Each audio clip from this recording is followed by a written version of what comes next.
Wednesday morning இன்றைக்கி weight loss டேவோட டே 16 தான். இன்றைக்கி வந்து ஓட்ஸ் கஞ்சி, சன்னா கிரேவி, முருங்கைக்கீரை ஜூஸ் தான் பண்ணியிருந்தேன். முருங்கைக்கீரை ஜூஸ் நிறைய பேர் கேட்டே இருக்கீங்க எப்படி பண்ணுறது அப்படின்ட்டு. ஒரு கையளவு முருங்கைக்கீரை கொஞ்சமாக வந்து தண்ணி ஊற்றி நல்லா மிக்சியில் அடிச்சுட்டு வடிகட்டிட்டு கொஞ்சமாக தேன் கலந்து வேணும்னா வந்து லெமன் ஜூஸ் புழிஞ்சு நல்லா வந்து வெறும் வயிற்றுல குடிக்கணும்.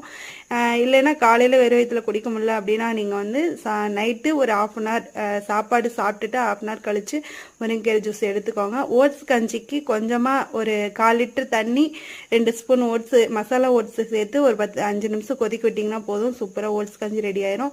சன்னா கிரேவிக்கு கொஞ்சமாக பெரிய வெங்காயம், தக்காளி, தேங்காய், கறி மசாலா, சிக்கன் மசாலா இது எல்லாத்தையும் போட்டு நல்லா வதக்கி மசாலா ரெடி பண்ணி வச்சிட்டேன். வேக வச்ச சன்னாவுக்கு கொஞ்சமாக எண்ணெய், கடுகு, கருவேப்பிலையெல்லாம் சேர்த்து, கருவேப்பிலை இல்லை வேக வச்ச சாந்து சேர்த்து ஒரு 5 நிமிஷம் 10 நிமிஷம் கொதிக்க விட்டு எடுத்திங்கன்னா சூப்பராக சன்னா கிரேவி ரெடி ஆயிரும்.